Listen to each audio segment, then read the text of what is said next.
Star ನಟಿ ನಯನತಾರ ನಟ ಧನುಷ್ ವಿರುದ್ಧ ಉದ್ದನೆಯ ಬಹಿರಂಗ ಪತ್ರ ಬರೆದಿದ್ದು ಧನುಷ್ ಅವರ ನೀಚ ಬಣ್ಣ ಬಯಲು ಮಾಡಿದ್ದಾರೆ. ಧನುಷ್ರನ್ನ ನೀಚ ವ್ಯಕ್ತಿ ಎಂದು ಕರೆದಿದ್ದಾರೆ.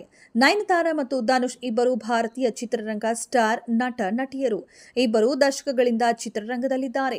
ಇಬ್ಬರಿಗೂ ದೊಡ್ಡ ಸಂಖ್ಯೆಯ ಅಭಿಮಾನಿ ವರ್ಗ ಇದೆ. ಇಬ್ಬರು ಈ ಹಿಂದೆ ಒಟ್ಟಿಗೆ ಕೆಲಸ ಸಹ ಮಾಡಿದ್ದಾರೆ. ಕೆಲ ಹಿಟ್ ಸಿನಿಮಾಗಳನ್ನು ಸಹ ನೀಡಿದ್ದಾರೆ. ಆದರೆ ಈ ಇಬ್ಬರು ಈಗ ಬಹಿರಂಗವಾಗಿ ಕಿತ್ತಾಡಿಕೊಂಡಿದ್ದಾರೆ.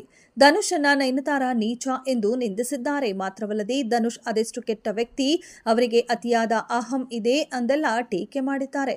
ಇದಕ್ಕೆಲ್ಲ ಕಾರಣ ಆಗಿರುವುದು ಕೇವಲ 3 ಸೆಕೆಂಡ್ನ ಆ ಒಂದು ಕಿರು ವಿಡಿಯೋ. ಎಸ್, ನಯನತಾರ ಕುರಿತ Nayanthara beyond the fairy tale documentary ನೆಟ್ಫ್ಲಿಕ್ಸ್ನಲ್ಲಿ ಬಿಡುಗಡೆ ಆಗಬೇಕಿದೆ.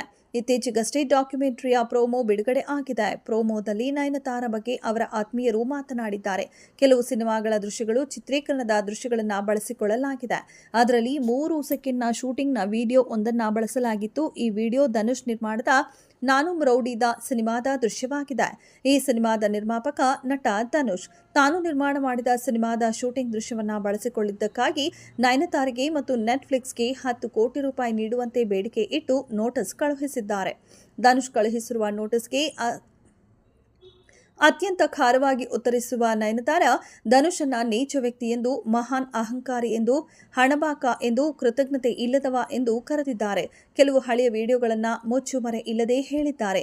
ನಾನು ರೌಡಿದ ಸಿನಿಮಾದ ಹಾಡು ವಿಡಿಯೋ ತುಣುಕು ಬಳಸಿಕೊಳ್ಳಲು ಕಳೆದ 2 ವರ್ಷದಿಂದಲೂ ಅನುಮತಿ ಕೇಳಿ ಕೊನೆಗೆ ನಿಮ್ಮಿಂದ ಪ್ರಕ್ರಿಯೆ ಬರದೇ ಇದ್ದಾಗ ಅದನ್ನು ಕೈಬಿಟ್ಟು ಅದೇ ಸಿನಿಮಾದ ಶೂಟಿಂಗ್ ದೃಶ್ಯವನ್ನು ಬಳಸಿಕೊಂಡಿದ್ದೇವೆ. ಆ ವಿಡಿಯೋ ಈಗಾಗಲೇ ಸಾಮಾಜಿಕ ಜಾಲತಾಣದಲ್ಲಿ ವೈರಲ್ ಆಗಿದೆ. ಅದರ 3 ಸೆಕೆಂಡ್ ಬಳಸಿಕೊಂಡಿದ್ದಕ್ಕೆ 10 ಕೋಟಿ ರೂಪಾಯಿ ನೋಟಿಸ್ ಕಳುಹಿಸಿದ್ದೀರಾ. ಆ ಸಿನಿಮಾದ ಸಂಗೀತ ಸಾಹಿತ್ಯವನ್ನ ಸಹ ಬಳಸಿಕೊಳ್ಳಲು ಅವಕಾಶ ನಿರಾಕರಿಸಿದ್ದೀರಾ. ಇದು ನನ್ನ ಹೃದಯ ಒಡೆಯುವಂತೆ ಮಾಡಿದೆ ಎಂದಿದ್ದಾರೆ ನಯನತಾರ. ಇನ್ನು ಈ ಸಿನಿಮಾ ಬಿಡುಗಡೆ ಆಗಿ 10 ವರ್ಷಗಳಾಗಿವೆ. ಆ ಸಿನಿಮಾ ನಿರ್ಮಾಣ ಮಾಡುವಾಗ ಅದೆಷ್ಟು ವಿಷಯವನ್ನ ನೀವು ನಮ್ಮಗಳ ಮೇಲೆ ಕಾರಿದ್ದೆ ಎಂಬುದು ನನಗೆ ಈಗಲೂ ನೆನಪಿದೆ. ಸಿನಿಮಾ ನಿರ್ಮಾಪಕನಾಗಿ ನಿನಗೆ ಅದು ಬಹಳ ದೊಡ್ಡ ಗೆಲುವಾಗಿದ್ರೂ ಸಹ ಆ ಸಿನಿಮಾ ತಂಡದ ಮೇಲೆ ನೀನು ಆಡಬಾರದ ಮಾತುಗಳನ್ನು ಆಡಿದ್ದೆ. ಸಿನಿಮಾದ ಪ್ರೀ ರಿಲೀಸ್ ಕಾರ್ಯಕ್ರಮದಲ್ಲಿಯೂ ಸಹ ನೀನು ಆಡಿದ ಮಾತುಗಳು ನನ್ನ ಮನಸ್ಸಿಗೆ ಮಾಡಿದ ಗಾಯ ಇನ್ನೂ ಆರಿಲ್ಲ ಎಂದಿದ್ದಾರೆ ನಯನತಾರ. ಇನ್ನು ಆಡಿಯೋ ಲಾಂಚ್ ಕಾರ್ಯಕ್ರಮಗಳಲ್ಲಿ ನಿನ್ನ ಅಮಾಯಕ ಅಭಿಮಾನಿಗಳ ಎದುರು ನಾಟಕೀಯವಾಗಿ ಸುಳ್ಳುಗಳನ್ನು ಹೇಳುತ್ತಾ ನೀನೇನೋ ಸಾಧು ಎಂಬಂತೆ ಬಿಂಬಿಸಿಕೊಳ್ಳುತ್ತಿದ್ದೀಯಾ. ಆದರೆ ನಿಜಕ್ಕೂ ನೀನೆಂತಹ ನೀಚ ಎಂಬುದು ಒಂದಲ್ಲ ಒಂದು ದಿನ ಗೊತ್ತಾಗುತ್ತದೆ. ಹೆಚ್ಚು ದಿನ ಮುಖಕ್ಕೆ ಮುಖವಾಡ ಹಾಕಿಕೊಂಡು ಇರಲು ಆಗಲ್ಲ ಎಂದು ಸದ್ಯ ನಯನತಾರ ಖಾರವಾಗಿ ಹೇಳಿಕೊಂಡಿದ್ದಾರೆ.